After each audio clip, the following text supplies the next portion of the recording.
امام شافعی کے زمانے میں ایک خلیفہ نے اپنی بیوی کو عجیب طریقے سے طلاق دے دی اور یہ طلاق بعض فقہ کا بہت بڑا مسئلہ بن گیا۔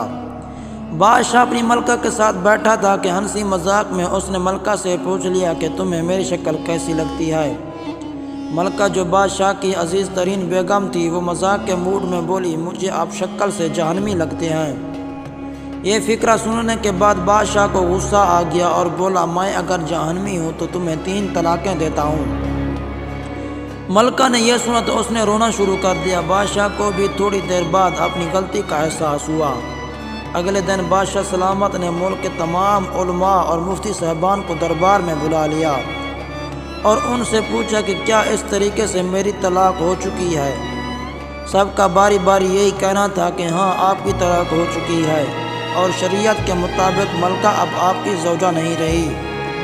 لیکن اس محفل میں ایک نوجوان مفتی بھی موجود تھے۔ وہ ایک طرف ہو کر بالکل خاموش بیٹھے رہے۔ بادشاہ نے ان سے بھی یہی سوال پوچھا تو انہوں نے عرض کیا، جناب یہ طلاق نہیں ہوئی کیونکہ آپ نے مشروط طور پر کہا تھا کہ اگر میں جہنمی ہوں تو میں تمہیں 3 طلاقیں دیتا ہوں، اور ابھی تک یہ طے نہیں ہوا کہ آپ جہنمی ہیں کہ نہیں۔ آپ کو اگر کوئی شخص جنتی ہونے کی ضمانت دے تو آپ کی یہ طلاق نہیں ہوگی۔ بادشاہ نے جذباتی انداز میں پوچھا، لیکن مجھے اس چیز کی ضمانت کون دے گا؟ سب علماء کرام نے اس سوال کے جواب پر اپنے سر جھکا لیے کہ دنیا میں کون شخص جنتی ہے اور کون جہنمی، اس کی کوئی ضمانت نہیں دے سکتا۔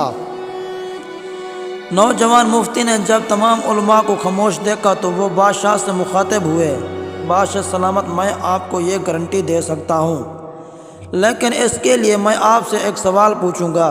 اگر آپ کا جواب ہاں ہوا تو میں آپ کو جنتی ہونے کی ضمانت دوں گا۔ بادشاہ نے کہا، ہاں پوچھو۔ نوجوان مفتی نے پوچھا کہ آپ کی زندگی میں کبھی کوئی ایسا موقع آیا تھا کہ آپ گناہ پر قادر تھے لیکن خدا کے خوف سے وہ گناہ چھوڑ دیا ہو؟ بادشاہ نے کہا، ہاں ایک بار ایسا ہوا تھا۔ میں اپنی خوابگاہ میں داخل ہوا تھا، وہاں ایک نوکرانی صفائی کر رہی تھی۔ وہ لڑکی خوبصورت تھی، میں بھٹک گیا، میں نے دروازہ اندر سے بند کر لیا۔ میری نیت غلط تھی۔ میں اس لڑکی کی طرف بڑھا تو اس نے رونا شروع کر دیا اور وہ چلا کر بولی، اے بادشاہ، اللہ سے ڈرو، وہ تم سے زیادہ طاقتور ہے۔ میں نے جب یہ سنا تو میرے اوپر اللہ تعالیٰ کا خوف طاری ہو گیا۔ میں اگرچہ بادشاہ تھا، وہ لڑکی میرے کمرے میں تھی، میں نے دروازہ اندر سے بند کیا ہوا تھا اور اس وقت دنیا کی کوئی طاقت مجھے برائی کرنے سے نہیں روک سکتی تھی، لیکن میں نے صرف اللہ کے خوف سے دروازہ کھول دیا اور اس لڑکی کو جانے کی اجازت دے دی۔ یہ سب سن کر وہ نوجوان مفتی مسکرائے اور انہوں نے قرآن پاک کی سورۃ انفال کی آیات نمبر 40 اور 41 کی تلاوت کی۔ ترجمہ: جو اپنے رب کے سامنے کھڑے ہونے سے ڈر گیا اور اس نے اپنے نفس کو خواہشات میں پڑنے سے بچا لیا تو ایسے شخص کا ٹھکانہ جنت ہوگا۔ اس کے بعد نوجوان مفتی نے بادشاہ سے کہا، میں آپ کو ضمانت دیتا ہوں کہ آپ جنتی بھی ہیں اور آپ کی طلاق بھی نہیں ہوئی۔ عزیز دوستو، مسلمان ہونے کے ناطے ہم ہر وقت جنت کے متلاشی تو ہوتے ہیں، لیکن آپ اس واقعے سے اندازہ لگائیں کہ جنت تو ہر وقت ہمارے سامنے ہے۔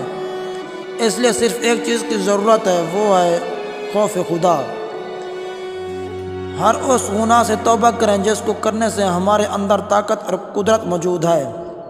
اللہ ہمیں اپنے خوف میں مبتلا رکھے اور ہر قسم کے گناہ سے بچائے، آمین۔